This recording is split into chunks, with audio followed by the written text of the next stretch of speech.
여러분 안녕하십니까? 쩐데리TV의 쩐데리입니다. 구독, 좋아요, 알람 설정까지 부탁드리겠습니다.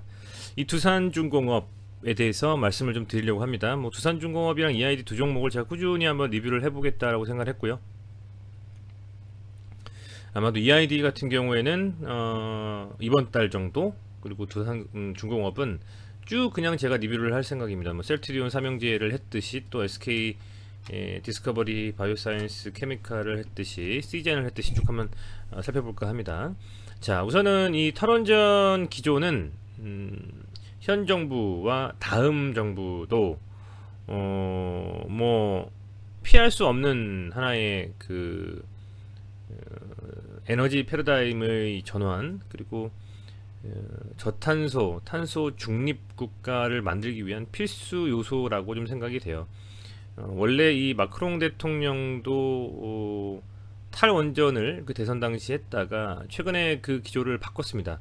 손절했다고 표현을 이 매스컴에서는 했는데, 원자력 발전소를 추가로 건설하겠다라는 좀 내용이 기사화됐습니다. 간략히 좀 보면 지난 원자력 발전소가 결국 인류의 위협이 될 것이다라는 판단에서 탈원전을 했는데 5년이 지난 지금은 정반대 제스처를 취하고 있다.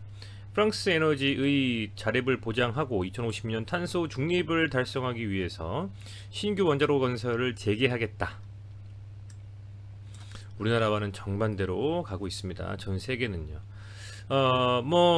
그렇게 해서 이 쭉 지금 내용이 나와 있는데요. 이런 이슈도 지금 시장에서 어쨌든 중요하게 대두가 되고 있고, 특히 소형 모듈화 원자로 SMR, 이게 두산중공업, 뉴스케일 파워를 포함한 전 세계의 수많은 회사들이 좀 집중을 하고 있습니다. 그 SMR 소형 모듈 원전을 기존의 원전을 대체할 수 있는 상당히 좀 획기적인 에너지 그 발전 뭐랄까요? 이 발전 뭐라고 하면 좋을까요? 발전의 어떤 하나의 그 중요한 기지라고 좀 표현할 수 있을지 모르겠습니다만, 그렇게 신형 이 원전도 원전이지만 이 소형 모듈화 원자로가 물론 만들어지기까지 기간이 좀 걸립니다. 그렇지만 당장에 만들어질 수 있는 것은 아니지만, 모든 것은, 특히 주가는 선행이 되지 않겠습니까? 물론 지금도 1차적으로 선행이 돼서 지난 6월 달에 강하게 상승한 부분이 좀 있습니다만, 이제 3월 9일 대선을 앞두고 점점점 이 정책 관련 주식들, 정권이 유지됐을 때, 바뀌었을 때에 따른 유불리의 이 여러 가지 섹터의 종목들이 다시 한번 좀 강하게 드라이버가 걸릴 가능성이 매우 높거든요. 그렇다라고 하면 현재 이 소형 모듈화 원전도 그렇고 여러 가지 두산중공업과 관련되어져 있는 이 원전에 대한 이슈가 계속 이슈화가 되고 있고요. 여기에 또 지난주, 지지난주 계속 주요 이슈로 대두된 것이 바로 두산건설의 매각입니다. 두산건설에 매각되는 것은 이 두산중공업뿐만 아니라 두산그룹 전체의 재무 상황을 상당히 좀 긍정적으로 만들어주는 데 큰 역할을 할 것이다 라고 좀 생각이 되고, 현재 이제 그 소위 말하는 두산그룹의 3조 원 자구안 마련에 있어서 마지막에 퍼즐을 꼽힌다라고 하는 이 두산건설 매각을 Q캐피탈 신영증권 컨소시엄을 통해서 진행을 하겠다라는 소식이 또 발표가 됐습니다. 15일 투자은행 업계에 따르면 두산중공업은 신영증권 P본부와 사모투자펀드 운용사 Q캐피털 파트너스 컨소시엄과 두산건설 지분 매각을 논의하고 있다. 쭉 지금 내용이 나오고 있고요.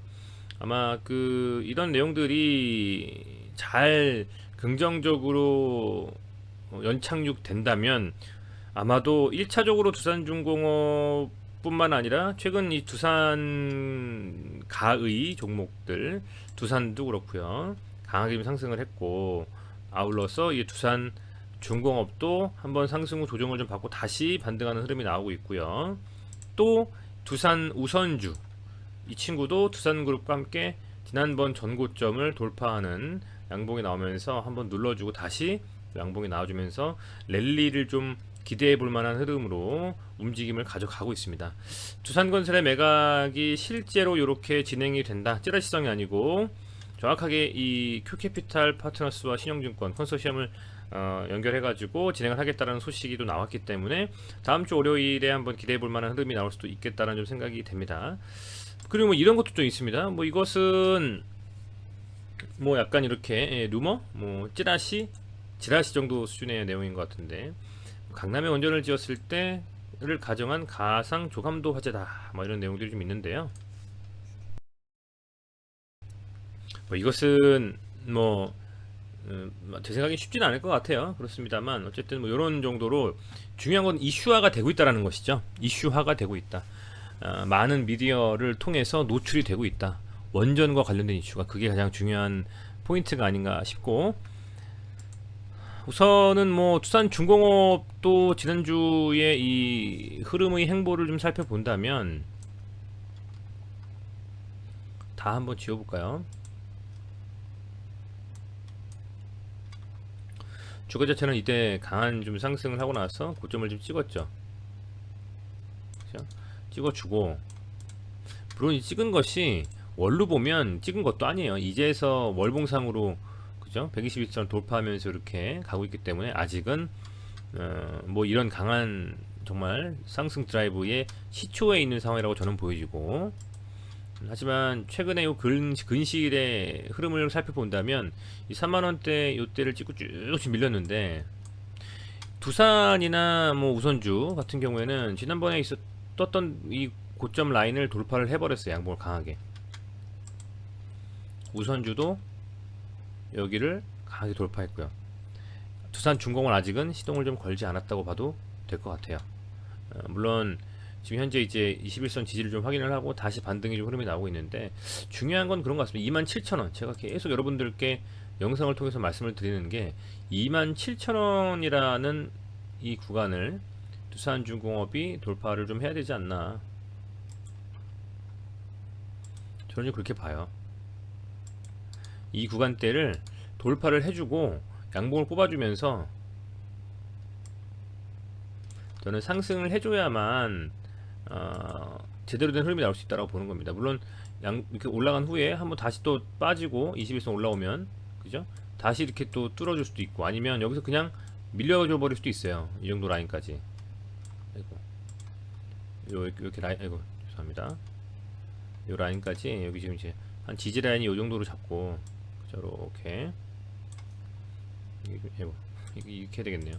지지 라인을 한 이 정도로 잡는다 치고, 이 흐름 자체가 강하게 돌파를 할 수도 있고, 아니면 여기서 밀려버릴 수도 있죠. 이게 깨지면, 21선 깨지면 여기까지 찍어주고 다시 반등이 나오건 밀리든 할 겁니다. 근데 개인적인 생각으로는 뭐 이 정도 구간에서 한번 21선을 지지를 했기 때문에 한번 다시 돌파 시도를 하고, 이때 만약에 돌파를 못한다면 다시 눌렸다 가는, 어쨌든 가긴 갈 것이다. 저는 그쪽에 좀 이제 조금 더 가능성을 높게 두고 있습니다. 그래서 현재 뭐 우선 뭐 이 두산중공업의 이런 상승의 이런 흐름들에 있어서 더 빠지고 밀리고, 왜냐면은 이게 걱정을 하시는 분들이 많이 있을 거는 같아요. 워낙에 공매도에 타깃이 돼서 지금 현재, 예전에 그 셀트리온을 보는 것처럼 그야말로 이 대차를 봤을 때에도 두산중공업이 일자별 대차 거래를 봐도 잔고 수량이 지금 뭐 상한이 좀 되고는 있습니다만 늘어나는 추세는 있는 게 맞거든요. 지금 보면, 그죠? 이런 부분들이 사실은 조금 우려스럽기는 한데, 공매도로 보더라도 공매도 대금이 이 거래소 기준으로도 요즘 조금 밀렸는데, 다행히 좀 아래쪽으로 좀 갔는데 상위권을 상당히 좀 차지를 하고 있거든요. 두산중공업이 항상.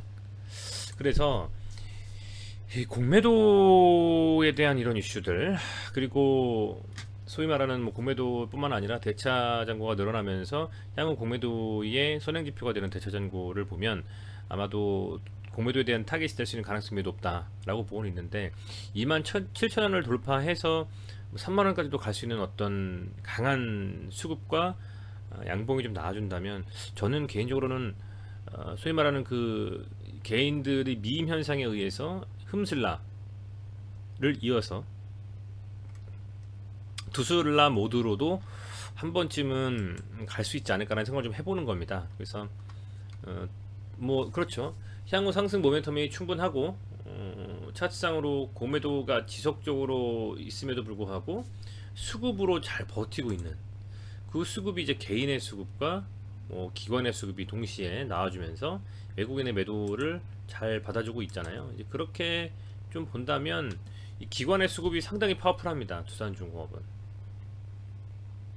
분명 이런 물량들을 모아가는 이런 과정들은 그냥 나오는 것은 아니거든요. 그럼에도 이 외국인들의 매도세, 공매도를 통한 이런 흐름들이 지속적으로 어쨌든 나와는 주고 있습니다만, 저는 그런 과정들이 오히려 시간이 지나면서 흔들흔들 하긴 하겠습니다만 27,000원을 돌파하는 시점, 거래량이 터지면서 그 시점이 되면 오히려 추가적으로 상승하면서 최소한 32,000원을 돌파할 것이라는 기대감으로 더 강하게 갈 수 있는 가능성이 매우 높다라고 판단을 하고 있는 것이죠. 그래서 두산중공업은 좀 그렇게 보고 있고, 두산 이유비가 두산 우선주임에도 불구하고 두산 본주와 온라인하면서 가는 것이 아니라 두산중공업과 흐름을 같이 하고 있습니다. 두산 이유비는 현재 지난번 23만원 정도까지 엄청난 상승을 했을 때의 이후에 기간 조정을 쭉 받고 추세의 전환을 이 지점에서 시도를 하고 나서는 상승 추세로 서서히 전환을 하면서 물량들을 소화하면서 저는 가고 있다 라고 판단을 합니다.